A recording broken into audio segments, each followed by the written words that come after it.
Assalamualaikum warahmatullahi wabarakatuh teman-teman. Kali ini video yang saya buat akan menjelaskan tentang pembuatan modul ajar untuk tahun ajaran baru. Jangan disalahpahami ya teman-teman, pembuatan modul ajar ini bukan untuk mempersulit, tapi sebenarnya untuk mempermudah waktu kita mengajar. Jadi sebelum pembelajaran dimulai, jika sudah ada modul ajar, maka waktu pembelajaran nanti kita tidak akan takut tidak akan bingung lagi nanti ngajar apa ya, apa yang harus disiapkan, tapi sudah ada semuanya di modul ajar. Nah, selain itu modul ajar kali ini insya Allah sangat sederhana dan bisa dipakai, sangat sederhana, mudah sekali pembuatannya. Apalagi nanti kalau misalkan teman-teman membuat modul ajarnya dibantu dengan AI, itu malah jauh lebih mudah lagi. Untuk kali ini modul ajarnya hanya tentang template modul ajar aja. Dan disclaimer dulu, modul ajar ini, template modul ajar ini tidak wajib digunakan atau tidak wajib ditiru. Ini hanya sampel aja. Kalau mau dipakai alhamdulillah boleh. Kalau misalkan punya template atau punya cara penulisan modul ajar yang berbeda juga tidak apa-apa. Itu disclaimer-nya. Pada intinya begini teman-teman, untuk pembelajaran atau ajaran yang akan datang, kita fokus pada keterlibatan anak seperti yang sudah kita lakukan tahun-tahun yang lalu. Jadi hafalan bukan berarti tidak penting, anak tetap harus menghafal, tapi jangan berhenti di menghafal saja, tapi harus ada penerapannya, dan yang lebih penting lagi, anak tahu bahwa pembelajaran yang kita lakukan di masing-masing mata pelajaran dan di masing-masing ruang lingkup atau bab itu sangat bermanfaat di kehidupannya. Maka dari itu, ketika kita membuat modul ajar, yang harus kita pikirkan adalah apa yang membuat anak tahu dan tertarik dan akhirnya memahami bahwa pembelajaran ini itu sangat penting untuk kehidupannya. Nah, ketika kita punya mindset seperti itu, nanti waktu pembuatan modul ajar dan juga waktu kita mengajar itu, anak itu merasa bahwa pembelajaran ini itu penting kanggo uripku gitu. Maksudnya seperti itu. Nah, sekali lagi, modul ajar ini kita buat untuk mempermudah diri kita waktu nanti proses pembelajaran, bukan mempersulit. Jadi ketika kita sudah persiapan di semester awal ini, jadi waktu pembelajaran itu kita tinggal, oh aku harus ini di kelas ini, oh ini harus ini, seperti ini gitu. Jadi enak, waktu pembelajaran juga sudah siap, nilai juga sudah siap, jadi waktu nanti rapotan juga kita nggak usah kesulitan untuk pembuatan penilaian. Tapi di atas itu semua, modul ajar ini sebagai cara supaya kita pastikan diri kita bisa memberikan pelajaran yang sangat bermanfaat bagi kehidupan anak, bukan hanya sekedar memberikan materi, menyampaikan materi. Itu ya teman-teman. Langsung aja. Jadi ini adalah sebentar.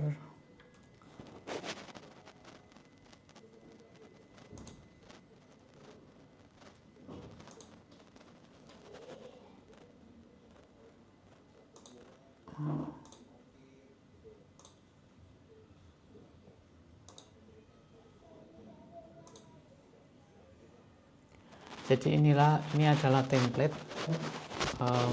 pembuatan modul ajar. Sekali lagi ini tidak harus sama dan dipakai, tapi kalau misalkan dipakai monggo. Kalau misalkan ada template atau cara yang lain untuk menyajikan sebuah modul ajar, itu silakan pakai yang sesuai dengan yang diinginkan. Jadi di sini ada nama guru, kelas, semester, mata pelajaran, dan ruang lingkup, alokasi waktu, tujuan pembelajaran. Nanti di bawah saya kasih contohnya. Kemudian dimensi profil murid, artinya skill apa yang difokuskan untuk murid lakukan pada pembelajaran ini gitu. Nah, biasanya milih 3. Kalau tahun lalu kan kita fokusnya pada 3 aja ya, misalkan kolaborasi, kemandirian, sama critical thinking. Boleh memilih 2 di antara 3 itu. Kalau sekarang kita naik level, belajar untuk memilih di antara 8 ini. Memilih 3 aja dalam satu kali pembelajaran. Apakah 3 itu boleh dilakukan terus-menerus? Boleh juga. Boleh nggak di bab yang lain menggunakan dimensi profil murid yang lain? Boleh juga. Tergantung kegiatannya. Nah, di sebelah kanan ini ada memahami. Biasanya memahami ini berpusat pada pengetahuan saja. Jadi di memahami ini guru bisa menyampaikan sesuatu tentang ruang lingkup atau bab yang ingin disampaikan. Memahami ini bisa dilakukan dengan cara ceramah, tanya jawab, memutarkan video, memberikan teks, dan lain sebagainya, atau mencatatkan sebuah catatan tentang teori-teori tertentu dalam bab itu juga boleh. Itu memahami. Kemudian yang kedua, mengaplikasikan. Nah, ini yang kontekstual. Ini lebih menitik beratkan pada mengaplikasikan ilmu yang sudah didapatkan oleh siswa saat proses memahami. Mengaplikasikan ini bersifat kegiatan yang anak itu banyak beraktivitas daripada guru. Jadi kalau memahami bisa jadi guru lebih banyak yang beraktif, ceramah misalkan boleh juga, atau interaktif dengan murid, misalkan tanya jawab dan lain sebagainya, itu bisa di memahami. Tapi di aplikasi itu lebih banyak waktunya dipakai oleh siswa untuk mengaplikasikan ilmu yang sudah dia dapatkan waktu memahami. Nanti ada contohnya, jadi biar lebih paham. Kemudian merefleksi. Nah, ini yang paling penting. Setelah mengaplikasikan ilmunya di kegiatan terakhir, misalkan di pertemuan terakhir bab tersebut, mereka bisa merefleksikan. Merefleksikan itu menilai diri sendiri, misalkan sudah paham belum tentang bab ini, apa yang dipahami, apa yang tidak dipahami, bagian mana yang sulit, bagian mana yang mudah, atau bisa juga merefleksikan apa yang ingin dilakukan selanjutnya juga boleh. Nah, di bagian sini ada bukti sama assessment, artinya kita sudah tahu tuh waktu melakukan pembelajaran, anak itu di akhir pembelajaran itu menghasilkan apa sih? Apakah poster, apakah presentasi, apakah karya, dan lain-lain. Kemudian assessment itu rubriknya. Misalkan poster itu yang dinilai apanya gitu. Nah, kita selanjutnya lampiran-lampiran di bawah itu bisa dibuat jika diperlukan. Misalkan apakah perlu LKPD? Kalau enggak ya nggak apa-apa. Bahan bacaan misalkan perlu, instrumen refleksi kalau misalkan perlu. Kalau ini biasanya perlu ya. Sarana dan prasarana misalkan dituliskan butuh proyektor kah, butuh link dari YouTube video tertentu kalau misalkan mau menunjukkan ada link misalkan yang bahasa Indonesia atau bahasa Inggris atau IPS gitu kan, biasanya kan ada ditunjukkan sebuah video pembelajaran. Nah, itu bisa dilampirkan di bagian bawah.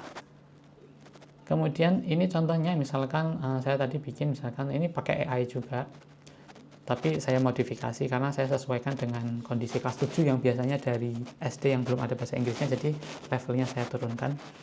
Misalkan ini ditulis seperti biasa, kemudian yang paling penting 4 kali 40 menit, berarti 4 kali pertemuan. Tujuan pembelajaran, siswa mampu menyebutkan dan menuliskan nama diri sendiri dalam bahasa Inggris, memperkenalkan diri secara lisan dengan percaya diri di depan kelas. Jadi babnya dari introduction, kemudian kompetensi yang mau dicapai adalah menyebutkan, menuliskan, dan memperkenalkan diri secara lisan. Jadi berarti ada writing, ada spoken atau speaking. Nah, dimensi yang mau saya fokuskan ini adalah kreativitas anak dalam membuat introduction, kemandirian. Jadi setiap anak nanti akan introduction dengan caranya sendiri-sendiri, poinnya sendiri-sendiri. Kemudian yang terakhir ada komunikasi, karena yang saya fokuskan adalah written sama spoken, menulis dan berbicara. Nah, di bagian memahami, saya masuk ke sini dulu deh, bukti sama assessment. Jadi biasanya kalau kita lebih mudah menurut saya itu backward aja, dari belakang ke depan, jangan dari depan. Jadi lihat dari belakangnya, endingnya atau goalnya itu apa. Kalau saya, goalnya adalah anak bisa menulis self introduction sederhana dan membuat gambar diri untuk mempermudah presentasi. Nanti saya jelaskan yang gambar diri. Kemudian yang kedua adalah speaking. Dia berani tulis self gambar diri dan memperkenalkan diri, kurang berarti, dan memperkenalkan diri secara lisan. Jadi yang saya nilai adalah tulisan, gambar, sama memperkenalkan diri, speaking ya. Kemudian kriteria yang saya mau nilai adalah writingnya adalah ketepatan penulisan, grammar sama isi, speaking, keberanian, kelancaran, dan pelafalan atau pronunciation. Jadi kalau kita sudah tahu bukti atau assessment yang ingin kita goalkan, kita capai, baru kita ke belakang memikirkan apa kegiatan yang tepat untuk mencapai ini. Otomatis kalau menulis, berarti kan anak harus bisa menulis.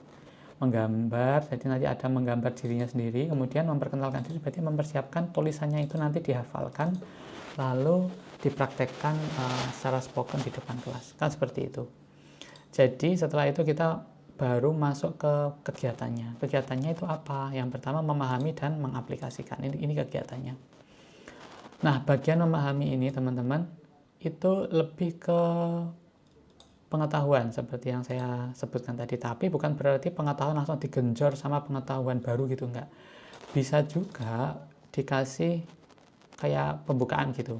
Misalkan seperti ini, kalau di sini saya tambahkan, saya tulis gini, guru bertanya apakah ada yang tahu bagaimana cara mengenalkan diri dengan bahasa Inggris. Ditanya siapa yang tahu cara memperkenalkan diri dalam bahasa Inggris. Mungkin ada satu kelas yang sudah tahu karena di sekolahnya sudah pernah dengar atau pernah belajar. Saya tahu apa my name is gitu, kayak gitu. Nah, atau bisa juga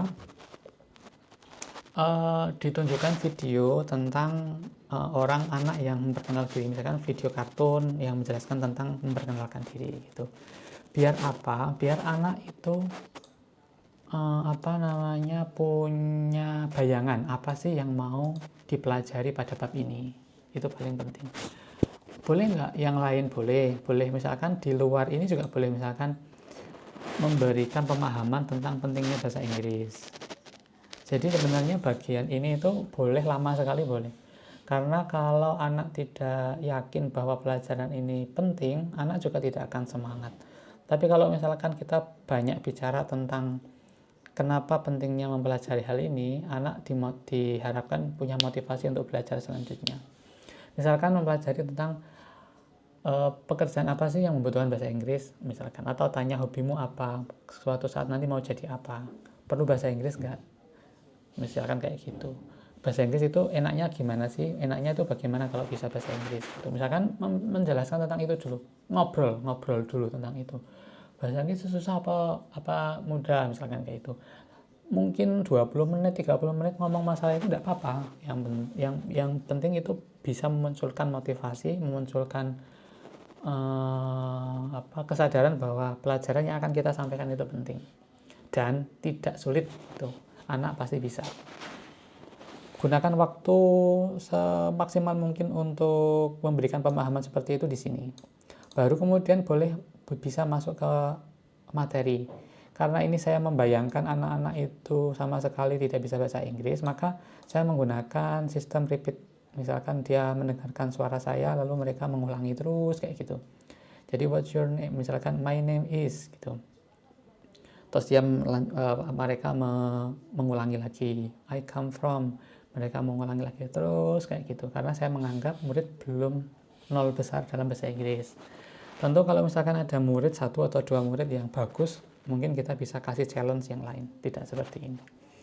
Nah, ini di proses memahami, kemudian baru mengaplikasikan. Setelah mereka tahu my name is, I come from, dan lain sebagainya. Tentu ini tidak pakem di sini ya, teman-teman ya.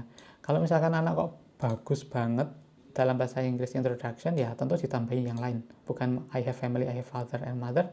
Misalkan my hobby, ditambahin my favorite food, my favorite drink. Misalkan dia sudah mahir banget dalam bahasa Inggris, mungkin dia bisa bercerita tentang desanya I come from Selomerto is located in bla bla bla, itu juga boleh, tergantung kondisi anak. Jadi disesuaikan. Akan lebih baik lagi juga dibagi menjadi beberapa kelompok. Misalkan anak yang sudah mahir nanti ditambahin materi lain, anak yang belum terlalu mahir nanti materinya yang basic-basic aja. Modelnya adalah repeat, listen and repeat. Itu cara saya. Kemudian selanjutnya di bagian mengaplikasikan. Nah, ini yang bagian di mana anak akan beraktivitas sendiri. Jadi mereka menulis introduction, my introduction. Ini saya tulis 3-5 kalimat sederhana karena saya anggap murid masih kurang bagus, baru mengenal bahasa Inggris. Tapi sekali lagi nanti disesuaikan. Kemudian murid menggambar gambar diri dengan mencantumkan kata kunci terkait dengan introduction seperti 13 years old, swimming, dan lain sebagainya. Ini sebenarnya untuk mempermudah mereka nanti waktu presentasi. Kemudian murid secara bergantian maju ke depan untuk memperkenalkan diri dan membawa gambar diri. Begitu. Apakah hanya mengaplikasikan hanya seperti ini saja? Tentu tidak. Mungkin ada challenge-nya yang lain, misalkan siapa yang berani membuat videonya, nanti dikirimkan ke bapak ibu misalkan kayak gitu juga boleh. Atau dikasih challenge lagi, siapa yang bisa memperkenalkan diri lebih dari ini, misalkan lebih dari yang sudah dipelajari dalam memahami. Misalkan, Bu, saya mau menjelaskan tentang ayah dan ibu saya gitu, pekerjaannya dan lain-lain, boleh. Itu challenge-nya. Artinya dalam tahap mengaplikasikan ini silakan membuat tantangan bagi anak agar terus berkembang. Nah, ini yang disalahpahami teman-teman. Misalkan sekarang yang deep learning itu kan ada joyful tuh. Joyful itu kan artinya menyenangkan. Menyenangkan itu bukan berarti ice breaking terus main games dan lain-lain. Boleh ice breaking, boleh main games juga boleh. Maksudnya pembelajaran berdasarkan gamification itu boleh. Tapi joyful di sini itu sebenarnya lebih menekankan pada kesenangan karena anak mendapatkan tantangan. Misalkan anak bisa maju ke depan memperkenalkan diri. Mungkin mereka suka membuat video, jadi ditantang. Siapa yang berani rekam? Kalau berani ini Pak Guru punya tak siapkan kamera di sini. Siapa yang berani nanti maju ke depan lalu direkam gitu, kayak gitu. Itu kan tantangan. Dan itu menyenangkan bagi mereka yang suka video gitu. Tentu di pelajaran yang lain bisa disesuaikan ya teman-teman ya. Tentu misalkan IPA itu tentu tidak seperti itu. IPA misalkan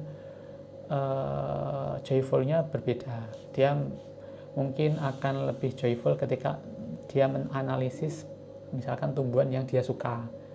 Misalkan dia suka tumbuhan apa gitu, kemudian dicari, kemudian dianalisis sendiri. Itu kan lebih joyful. Kemudian dikasih tantangan lagi, berani nggak kamu membuat gambarnya, atau setelah kamu menjelaskan, mempresentasikan, bisa nggak kamu membuat deskripsinya dalam sebuah buku gitu. Nanti bukunya dicetak lalu nanti diterbitkan gitu misalkan. Jadi kumpulan, jadi satu kelas nanti akan menjadi kumpulan buku tentang struktur tumbuhan gitu misalkan ya. Kemudian dibukukan lalu dicetak itu. Atau misalkan yang mata pelajaran bahasa Indonesia misalkan puisi gitu, puisinya nanti dipraktekkan dalam kelas setelah sudah jadi. Gimana kalau kita terbitkan gitu ya, yuk ditulis di laptop lalu diterbitkan gitu misalkan gitu. Setiap puisi nanti ada fotonya, ada namanya, nama murid-murid. Itu jauh lebih, jadi anak itu terlibat dan anak itu mengerti bahwa kegiatannya itu diapresiasi, bukan hanya ngerjain tugas lalu dinilai gitu, enggak, tapi benar-benar ada apresiasi lewat karyanya itu diterbitkan kah atau diupload dan lain-lain seperti itu ya teman-teman yang dimaksud dengan joyful. Nah, refleksi itu bisa dilakukan banyak hal, salah satunya misalkan ditanya satu-satu bisa, atau refleksinya seperti yang teman-teman sering lakukan adalah membagikan kertas yang isinya pertanyaan-pertanyaan, boleh, yang sifatnya adalah menilai diri sendiri, bukan dinilai oleh dinilai oleh guru.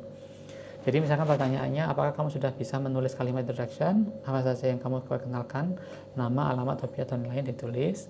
Apakah kamu cukup berani berbicara, bagian mana yang paling sulit, misalkan ditanya seperti itu. Ini adalah refleksi anak sendiri. Tujuan refleksi adalah supaya anak bisa mengetahui sampai mana dia bisa memahami pelajaran tersebut. Ini bukan penilaiannya guru. Penilaian guru sendiri, yaitu di bagian bukti dan asesmen. Nah, penilaiannya di guru itu mau nilainya di bagian sini, ruang misalkan waktu penulisan ya, itu ditulis dinilai ketepatan grammar sama isi. Isi artinya itu berapa poin yang dinilai. Misalkan kita sudah menentukan minimal 10 poin ya, nama, alamat, hobi, makanan favorit dan lain 10, itu kalau sudah diungkap semua atau dijelaskan semua berarti sudah bagus gitu. Kemudian begitu juga rubrik penilaian speaking. Seperti biasa kalau yang ini. Yang ini seperti biasa, seperti yang teman-teman lakukan di tahun-tahun yang lalu. Itu saja yang ingin saya sampaikan untuk saat ini. Sekali lagi, ini hanya template. Ini hanya template, tidak wajib, boleh dipakai, boleh tidak. Misalkan punya struktur yang lebih mudah, silakan. Kalau misalkan mau pakai ini juga monggo. Nah, saya mohon sekali untuk teman-teman membuat template ini untuk masing-masing kelas 1, 2, 3. Untuk pembagiannya mungkin nanti saya akan sampaikan untuk yang satu mata pelajaran 2 guru, tapi untuk yang satu mata pelajaran yaitu cuma 1 guru ya otomatis dibuat kelas 7, 8, kelas 9. Kalau misalkan yang dulu pakai template atau pakai modul ajar yang dulu, boleh nggak? Boleh, silahkan. Tidak wajib menurut saya sih untuk saat ini. Yang penting gini teman-teman, seperti yang saya sampaikan sebelumnya, yang paling penting adalah modul ajar ini membuat teman-teman tidak kesulitan waktu mengajar. Jadi tidak bingung, hari ini ngajar apa ya, enggak, tapi sudah punya alurnya. Setiap bab itu sudah punya targetnya masing-masing dan dibuktikan dalam sebuah modul ajar tulisan gitu. Nah, selain itu ya, ini satu lagi. Selain itu, ini akan membantu teman-teman guru lain yang barangkali akan backup. Misal, tidak ada yang tahu ya, ternyata kita sakit berminggu-minggu, sehingga tidak bisa datang mengajar beberapa kali pertemuan. Nah, guru pengganti tinggal dikasih modul ini. Dengan modul ini detail, kalau modul ini tulisannya detail, saya yakin guru yang lain juga bisa menggantikan. Apalagi seperti yang disampaikan oleh Pak Din kemarin, guru itu kan mendampingi saja kan, tidak mengajar. Jadi kalau ada modul ajar seperti ini, saya yakin guru yang membackup itu nanti lebih mudah untuk mendampingi. Nah, setelah itu silakan buat teman-teman dalam waktu 2 minggu ini, 1 minggu ini sama minggu depan, lalu kita akan bahas setelah MPLS. Kita akan bahas satu-satu setiap guru, setiap MPLS. Jadi setelah MPLS. Tapi selama 2 minggu ini, jika teman-teman mau konsultasi atau nggak setuju misalkan, atau kayaknya nggak seperti ini, bagusnya seperti ini, atau butuh bantuan, silahkan WA. Silahkan hubungi, nanti kita diskusikan di waktu dan tempat yang kita tentukan. Terima kasih teman-teman. Assalamualaikum.